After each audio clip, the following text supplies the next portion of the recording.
أعوذ بالله من الشيطان الرجيم. بسم الله الرحمن الرحيم. قال رب اشرح لي صدري ويسر لي أمري واحلل عقدة من لساني يفقه قولي. اللهم افتح علينا حكمتك وانشر علينا من خزائن رحمتك يا أرحم الراحمين. رب يسر ولا تعثر، رب تمم بالخير. اللهم صل على سيدنا محمد.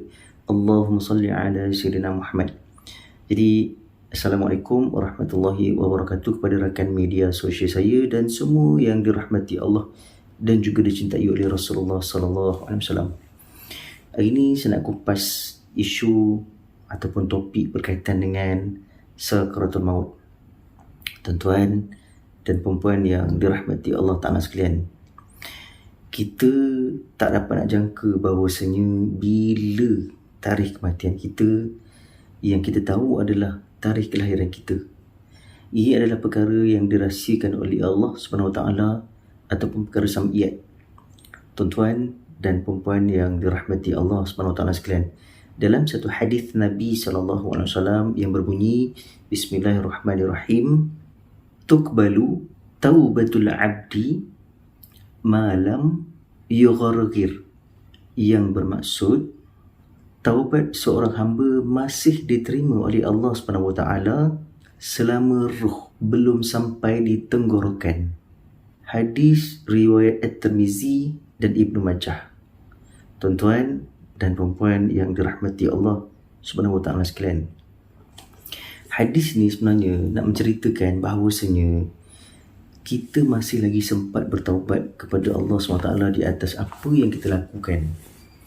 Tuan-tuan dan puan-puan yang dirahmati Allah SWT sekalian, iaitu ada satu kisah bila mana seorang ulama ni dia melihat ayahanda dia dalam keadaan sakarat ataupun sakaratul maut, ketika bila mana dia berkata pergilah.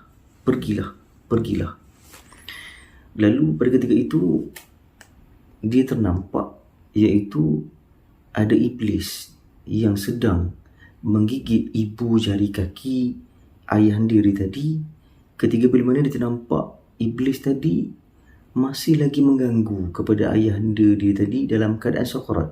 Tuan-tuan dan puan-puan yang dirahmati Allah SWT sekalian, iblis ni dia seboleh-bolehnya nak kita ni ikut dia masuk neraka. Sebab bila mana dia akan gigit kaki kita, ibu jari kita dalam keadaan yang kita dalam keadaan sakarat yang tak mampu nak buat apa-apa dah. Lalu pada ketika itu dia akan berkata, wahai si fulan bin si fulan, aku nak kamu ikut pada agama Yahudi, Nasara dan juga Majusi, kata iblis tadi kepada kita. Kadang-kadang tuan-tuan dan perempuan yang dirahmati Allah Ta'ala sekalian, yang menyebabkan kita terikut tadi adalah kerana benda? Sebab kerana amalan kita kurang semasa di dunia. Kalau amalan kita kurang, kita akan sebut, baiklah aku akan ikut. Tapi kalau amalan kita baik sepanjang di dunia, maka kita tidak akan ikut. Sebab itulah kita kata tepi, sebab kita nak alur iblis tadi. Berhati-hati kadang-kadang bila kita dalam keadaan sakarat sekalipun, Allah Ta'ala sengaja menyuruh malaikat maut untuk menyeksa kita walaupun nyawa dah sampai ke tenggorokan. Masa itulah digambarkan semua perbuatan yang kita lakukan dalam masa beberapa minit ataupun beberapa saat, ditunjukkan kepada kita apa yang kita lakukan, pahala, dosa yang kita buat. Kalau jenazah ataupun kalau mayat orang kafir ataupun orang musyrik ataupun penderhaka kepada Allah Ta'ala, Allah Ta'ala akan suruh malaikat maut untuk memukul wajah dia dan memukul belakang dia. Itu tugas malaikat maut. Dan satu lagi tuan-tuan dan perempuan yang dirahmati Allah Ta'ala sekalian, kata Ibnu Azib dalam riwayat, dia kata sesungguhnya bagi mereka yang sepanjang kehidupan dia melakukan amalan kebaikan, maka ketika bila mana diambil nyawa dia oleh malaikat Israel akan datang seperti wajah matahari yang berseri-seri untuk ambil nyawa kita dan dibawakan wangian daripada syurga dan kain kapan daripada syurga. Dan dia berkata kepada si fulan bin si fulan tadi yang dia nak ambil roh tadi, wahai si fulan bin si fulan, keluarlah kamu menuju Tuhanmu dalam keredaan dan keampunan daripada Tuhanmu. Itu kalau jenazah ataupun kalau roh orang yang baik. Tapi kalau roh orang yang jahat, maka pada ketika itu malaikat maut akan memukul wajah dia dan memukul belakang dia sehingga memaksa roh tadi keluar daripada badan dia sambil ataupun seraya berkata, wahai si fulan bin si fulan, keluarlah kamu daripada tubuh badan manusia ini dan pergilah kamu menuju kepada ketidakredaan Tuhanmu. Itu bagi jenazah yang munafik, yang kafir dan juga penderhaka kepada Allah Ta'ala dan sering melakukan maksiat. Dan dia akan bawakan satu kepada neraka yang sangat busuk. Tuan-tuan dan para sahabat yang dirahmati Allah Ta'ala sekalian, mungkin kita boleh jadikan sebagai satu iktibar.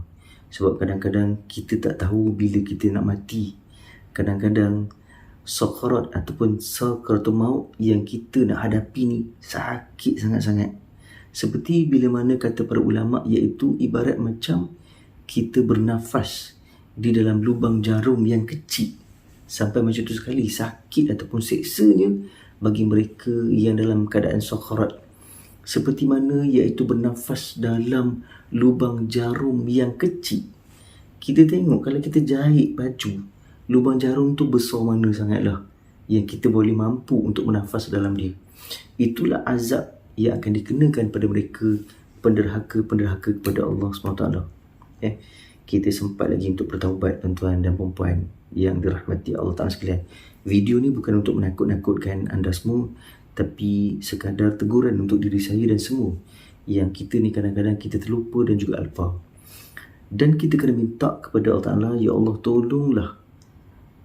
tolong aku minta kepadamu dan kami minta kepadamu supaya dijauhkan ataupun diringankan sakaratul maut bagi pada kami semua ataupun bagi aku. Minta kepada Allah Ta'ala. InsyaAllah. Wabillahi taufiq wal hidayah. Wassalamualaikum warahmatullahi wabarakatuh. Jadi insyaAllah Allah ambil nyawa kita dalam keadaan husnul khatimah.